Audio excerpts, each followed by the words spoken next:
In our last seed talk, we discussed heirloom versus hybrid seeds. This time, let's look at organic versus conventional seeds and touch on GMO.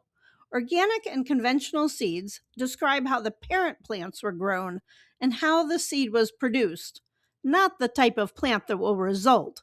You make that decision in your growing practices. Organic seeds come from plants grown using organic farming practices. This means no synthetic fertilizers or pesticides and no genetic modification. Organic and conventional seeds can be heirloom or hybrid.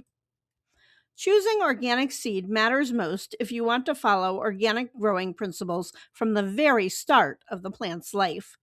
Organic seeds are often required for certified organic farms, but many home gardeners may choose them to support organic agriculture and reduce chemical use. Organic seeds often cost more, but they align better with your values if you are concerned about soil health and ecological balance. USDA is the national certification process that farmers go through to assure organic standards. There are also many large state accreditation programs. You may also see the terms ECO and BD on seed packets. ECO means the seed is sustainably grown seed, but not certified organic. BD, after cultivar names, means they were grown using biodynamic gardening practices. Organic seeds may also be better adapted to low input systems because their parent plants were grown without chemical shortcuts. Over time, this can support seed lines that perform well in the compost rich soils and diverse garden ecosystems. Organic seeds do usually cost about 20 to 30% more. Producing them requires more labor and stricter oversight, which raises prices. Availability can also be limited, especially for specific varieties, newer cultivars, or region specific crops. In some cases, gardeners may not find an organic option for the exact plant that they want. Organic certification does not guarantee better germination or higher yields. Seed quality often depends on handling, storage, and genetics, not just the certification process. Any seed can still fail if it is too old or poorly stored. Don't buy seed in places like dollar stores because it is typically old seed.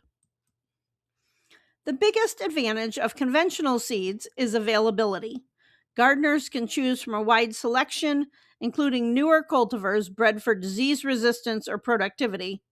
Conventional seeds are also usually less expensive, making them a practical choice for large gardeners or new gardeners who want to experiment with growing many crops. Their disadvantage is they are bred with higher input farming in mind. While many perform well in home gardens, some varieties are bred for large scale agriculture and lots of inputs like pesticides and fertilizers rather than small, diverse garden settings. We talked about this last week in heirloom versus hybrid. Some varieties are bred to ship across long distances and feed large numbers of people. So they may have sacrificed taste and texture for the ability to ship and market. Hi, I'm Amy, and I make videos and write articles on organic gardening and wildlife conservation. Thanks for joining me on this series all about seeds. GMO is separate from all of these, but needs to be considered as well. Many people will say that home gardeners don't have to worry about GMOs, but that is simply untrue. GMO stands for genetically modified organism. GMO seeds are created in a lab where specific genes are inserted into the plant's DNA. That's a simplified version, but just so you know, very different from traditional breeding programs that produce hybrids.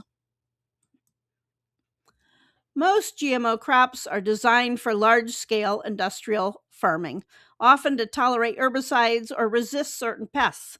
Family farmers, along with commercial growers, can purchase GMO seed, sets, or transplants, or trees, depending on the crop. Typically, you have to buy a large quantity and crops and you often have to sign strict legal paperwork establishing the company's rights and that you don't have rights to the crop seed or propagation.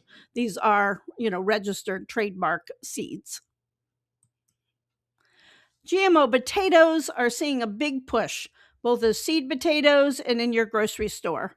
Companies like JR Simpat, known for the Nate potato line, and a major supplier for McDonald's French fries, and Ohalo's boosted breeding program, which is currently being strongly marketed to farmers.